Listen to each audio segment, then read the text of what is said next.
Is the weekend killing your progress? So this is quite a common thing that we come across, is that people are really good during the week.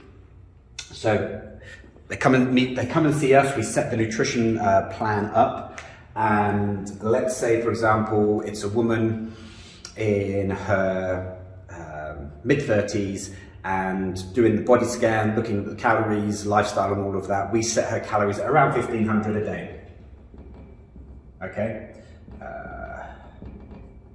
So 1,500 calories a day. Let's say that line is, let's say 1,500 calories a day is there. And then the calories that she burns per day on average, so let's say, let's get another pen, let's say that her calories she burns is up here. So what we've got here is a 500 calorie deficit a day. So let's just do this. So this is a 500 calorie deficit a day on average. So if that was the case, that would be around 3,500 calories a week on average, which is about a pound or half a kilo. So for every kilo of body fat, it's around 7,700 calories. So this is how we can start to paint a picture of how someone's nutrition is going with the body scan. So for example, over a month, if someone has a scan at the beginning of the month, a scan at the end of the month, and then they lose a kilo of body fat, not weight, a kilo of body fat, they would have been in roughly a 7,700 calorie deficit. If the person is happy with that weight loss rate, or fat loss rate I should say, then that's fine, we can keep going. Now, as I mentioned in a previous video, the metabolism will start to slow down at some point. Once we get to that point, then we make the change. We don't have to worry about anything as everything's going in the right direction, at the right speed for the person as well. So that's what we should see. Now, when it comes to Fridays, Saturdays and Sundays, a lot of people like to relax on the weekend, so their weekend might start on the Friday night. So then their calories might come up here. So now we're down to 3,000 calories on average over the week. So that's easily a large glass of wine, there or thereabouts. So your standard glass of red wine, depending on brand, your standard glass is 125 ml, and no one drinks standard glasses these days. That's about 200 calories. So one large glass could easily be 500 odd calories. Then they might add a takeaway on top of that. Now, that takeaway could blow the whole thing up. You could look at, depending on the takeaway, depending on the takeaway, obviously a lot of restaurants now are putting the calories on their menus, which personally I think is a good idea. I know there's some people that say it's not, but you have nutrition labels already, so why not have it? If you don't like the information, just skip past it, it's fine. That one takeaway meal could easily be 1,000 calories. So then that would be 2 days gone worth in one evening. Then you've got Saturday and Sunday. Let's say you have friends around. Again, you might have another bottle of wine, maybe a bottle and a half. And your Saturday consumption goes through the roof. Your Sunday consumption could also just be above that line. Depending on what you did on the Saturday, you might not feel so great on the Sunday morning, and you might go and have some hangover food or something like that, which again will probably be higher in calories. So I would say the one common thing I see with the Saturday and Sundays that throw people out, especially those that work during the week and have the weekends off, is during the week there's set patterns. So you have your breakfast, then when you get to work, you have a break time. You may or may not have something to eat at that time.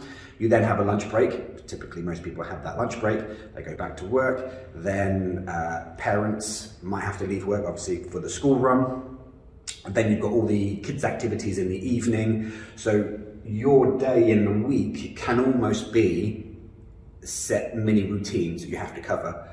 When it comes to the weekend, those routines are out the window. So people swing around nutrition-wise. So it might have a big breakfast in the morning. You might not have breakfast in the morning. You might have a huge lunch. You might have no breakfast, a small lunch, friends come over and have a huge takeaway and some alcohol. So the weekends for most people, I would say, is killing their progress. Now, a workaround. Using the same person, 1,500 calories a day, burns about 2,000 calories a day. And obviously, to get the same weight loss at the end, we want to try and create at least a 500 calorie deficit per day on average. Now, this is one of the workarounds we teach people. You've got your 1,500 calories a day. Now, if you times that by 7, that gives you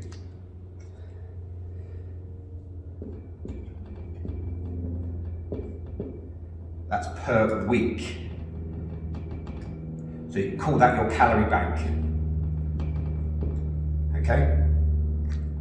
Now, let's say you know friends are coming over and you set aside, let's say for the whole day, start to end on Saturday, let's say, be safe, let's say it's a 3,000 calorie day. So let's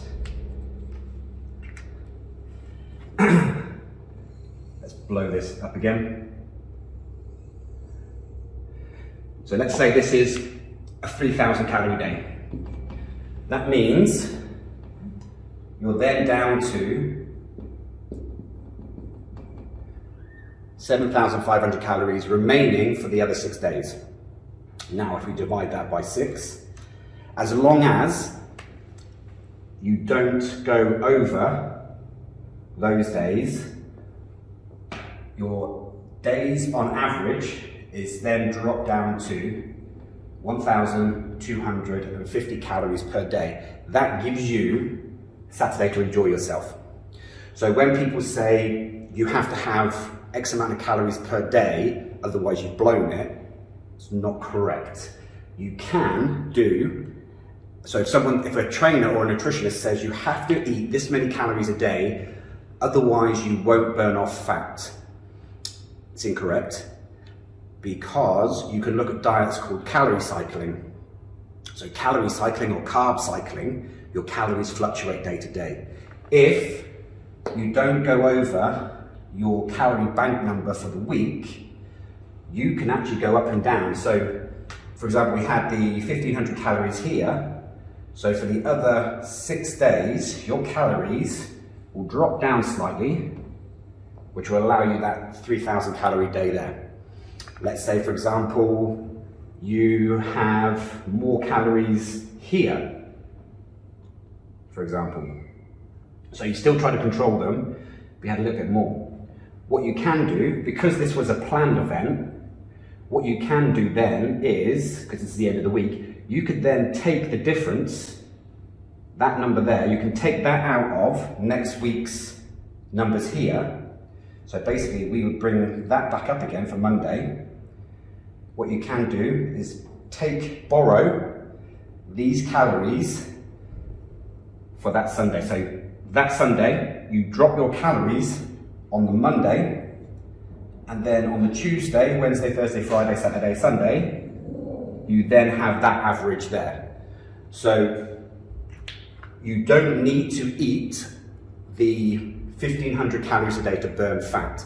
I now have changed my wording of that, and I say that's the maximum number of calories to eat per day, not your target calories per day. Because a lot of people, they're fearful in the fact that if I don't eat that much, I'm not going to burn off body fat, which like I said, is incorrect, but I hope that's helpful for you on your quest to burn off body fat.